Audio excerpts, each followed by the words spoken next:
시즌 정리 영상입니다. 하이오 루테라입니다. 가을 야구 하나의 시간 전에 퓨처스 선수들 시즌 정리를 했습니다. 혹시 관심 있으신 분들은 시청을 해주시면 감사하겠습니다. 아직 퓨처스 선수편이 끝나지 않았습니다. 몇 편 더 올라갈 예정인데요. 25시즌 신인 선수 편이 다 올라가기는 했습니다. 단 한 명만 제외를 시켰는데요. 오늘은 그 제외가 되어 있었던 선수의 1년을 돌아보려고 합니다. 영상 시작하겠습니다. 바로 정우주 선수입니다. 다른 신인 선수들은 주로 퓨처스에서 경기를 소화했습니다. 김경문 감독은 루키는 루키다라면서 신인 선수에게 신뢰를 주는 스타일은 아니기도 해서 보통 1년 정도 퓨처스를 소화하게 되는데요. 그래도 언제나 예외가 있는 법이죠. 철학을 무너뜨리는 선수가 나오기 마련입니다. 처음 1군에 합류를 할 때는 팬들에게 인사를 하는 정도 수준일 거라 생각을 했었는데 플레이오프 한국 시리즈까지 소화한 1라운드 지명자 바로 정우주 선수가 이번 영상에서 주목을 해볼 선수입니다. 김경문 감독은 24시즌을 마치고 마무리 캠프를 한 뒤 이런 코멘트를 합니다. 내년에 1군에서 볼 선수라는 이야기. 스프링 캠프에 권민규, 박부성 선수와 함께 합류를 하고 개막 시리즈에도 합류를 해서 3월 23일 1이닝 무실점을 기록하며 데뷔전을 치루었습니다. 데뷔전에서 포심 154.1kg를 뿌린 정우주 선수의 등장은 문동주, 김서현 선수와 또 다른 전율을 느끼게 했습니다. 속구의 힘으로 이닝을 소화를 했던 정우주 선수 5월까지는 체력이 받쳐주면서 버텨냈지만 6월로 접어들면서 150km 이하의 구속이 찍히기 시작합니다. 직구밖에 없었던 정우주 선수는 결국 버티지 못했다. 6월 10일 이후 퓨처스로 내려가 재정비를 하게 되었는데요. 재정비 기간에 커브와 슬라이더를 점검하는 시간도 가지게 되었습니다. 7월 23일 다시 콜업이 된 정우주 선수는 시즌 초반처럼 154km를 던지지는 않았지만 변화구의 퀄리티가 높아지면서 다시 궤도에 올라올 수 있었고 변화구들을 확인한 김경문 감독은 선발을 등판시키면서 가능성을 타진합니다. 두 번의 선발 등판을 하고 올 시즌 1군에서 마칠 수가 있었습니다. 이후 이 경험들은 플레이오프 선발로 나설 수 있는 계기가 되었던 만큼 귀한 경험이라고 할 수 있는데요.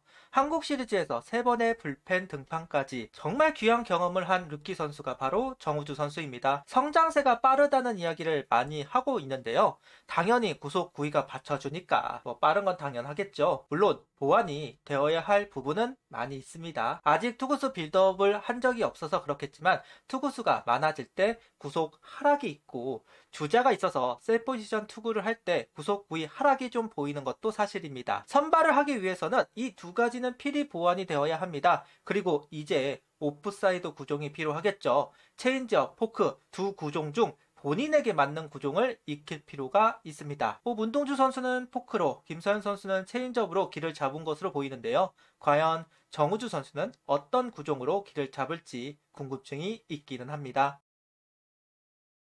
정우주 선수의 구종을 보면 포심, 커브, 슬라이더입니다. 스태티지는 체인지업을 8개 구사했다고 나오긴 하지만 잘못 찍힌 것으로 보입니다. 속구가 바닥으로 찍힌 것들이 체인지업으로 판정이 된 것 같습니다. 스탯키즈 기준으로 포심의 구종 가치는 13.6을 기록하고 있습니다. 높은 편에 속하는 포심 구종 가치를 보여주고 있는데요. 구사율도 약 80% 가까이 찍히는 모습입니다. 피안타율이 1할 7푼 8리 상당히 좋은 기록을 보여주고 있습니다. 다만 속구만으로는 안 되겠죠. 힘이 있을 땐 상관이 없습니다. 하지만 1년 내내 언제나 컨디션이 좋을 수는 없습니다. 그만큼 변화구의 가치도 좋아야만 합니다. 다행히 재콜업이 된 이후 보여주었던 커브와 슬라이더는 기대감을 품기 딱 좋았습니다. 커브의 피안타율은 6푼 7리, 슬라이더의 피안타율은 2할 2푼 6리입니다. 카운트가 불리해져서 밀어넣는 것이 아닌 이상 분명 공략하기 어려운 퀄리티를 보여주고 있다고 할 수도 있을 것 같습니다. 류현진표 커브와 양상문 코치가 알려주었다는 슬라이더를 던지는 정우주 선수. 양상문 코치는 슬라이더 신봉자입니다. 어린 선수들에게 슬라이더를 꼭 가리키는 코치로 유명한데요. 정우주 선수에게도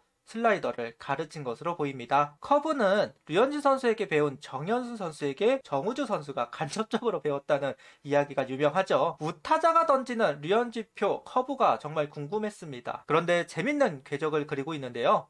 백도어 커브처럼 움직임이 형성이 되는 너클 커브였습니다. 보통 종적인 움직임, 일명 우타자가 던지는 커브는 12시에서 6시로 떨어지는 커브가 일반적인데, 정우주 선수가 던지는 너클 커브는 양간의 횡적 움직임도 가미가 된 커브였습니다. 분명 상당히 매력적인 구종입니다. 다만 좌타자에게는 충분히 바깥쪽에서 안쪽으로 들어가는 백도어로 던질 만한 구종인데, 우타자에게는 좀 던지기가 좀 아쉬운, 아무래도 몸을 맞출 수도 있고 바깥쪽으로 던질 때 눈에 보인다는 점도 우타자에게는 활용하기 어려운 커브였던 것으로 보입니다. 좀 더 퀄리티가 높아질 필요는 있겠죠. 결국 카운트를 잡기 위한 커브, 결정구로 손색이 없는 슬라이더, 커맨드만 이루어진다면 두 구종 모두 매력적인 구종이다. 다시 한번 언급을 하고요. 이제 여기에 체인지업이던 포크볼이던 오프사이드 구종 하나가 필요한 순간입니다. 과연 스토브리그에서 어떤 구종을 익힐지 궁금하기는 합니다. 체인지업이 낫냐 포크볼이 낫냐, 이거는 사람마다 생각이 좀 다를 겁니다. 다만 보편적으로는 좌투수에게는 체인지업, 우투수에게는 포크볼, 손가락이 짧은 선수에게는 체인지업, 손가락이 긴 선수는 포크볼, 보통 이렇게 이야기를 하기는 하는데요. 이것도 선수 케이스 바이 케이스이기는 합니다.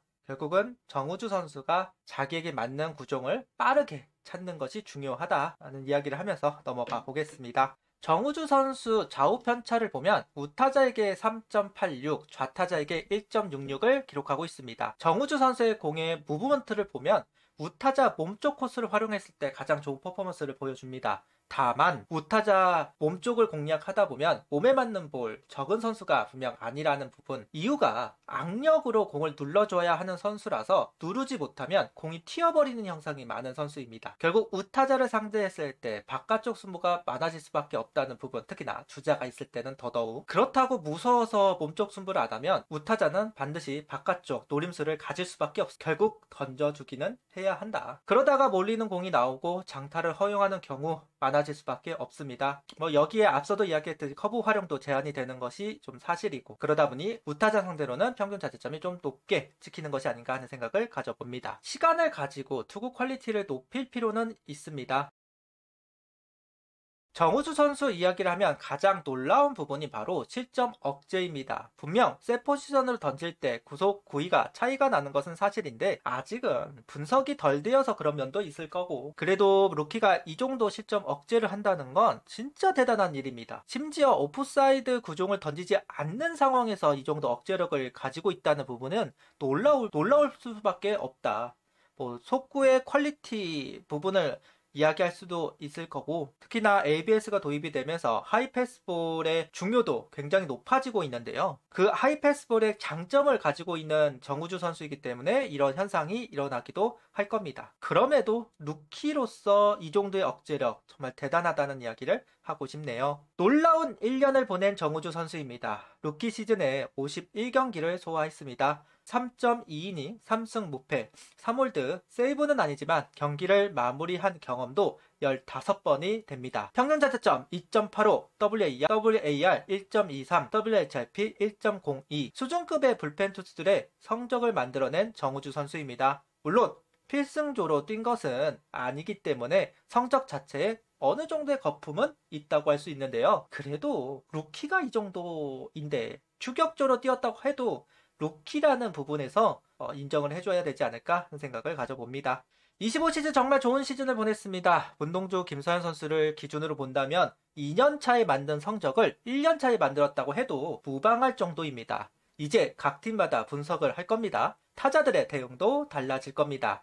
보완할 점 분명 있습니다. 50이닝을 던졌기 때문에 피로도 어느 정도 쌓인 것인지 확인할 필요도 있을 겁니다. 회복이 잘 되어야 한다. 다만 국대 참여를 해야 하는 것으로 알고 있습니다. 우려가 되는 것은 사실이네요. 문동주, 김서현, 정우주 세 선수가 국대에 차출이 되었는데요. 모두 휴식이 필요한 상황인데 국대를 뛰어야 한다는 점, 좀 우려가 되는 것도 사실이지만 잘 이겨내기를 바라봅니다. 있습니다. 페넌트 레이스 그리고 가을 야구 이제 25시즌이 끝이 나고 스토브리그가 시작이 되었습니다. 이미 코치진을 확정한 팀이 나올 정도로 빠르게 흐르는 상황. 이제 곧 FA 신청을 받고 KBO에서 공시를 하게 될 겁니다. 그리고 2차 드래프트가 11월 19일 예정되어 있습니다. 그러고 나면 한 해가 지나 있을 것이고 1월 휴식을 한 뒤 1월 말부터 스토브리그 시작, 2월이면 시범 경기, 3월이면 개막입니다. 짧다면 짧고 길다면 긴 스토브리그의 시작입니다. 계속해서 영상으로 소식을 전하도록 하겠습니다. 구독, 좋아요, 알림 설정 부탁드리며 영상을 봐주셔서 감사합니다. 하이퍼도 부탁드립니다.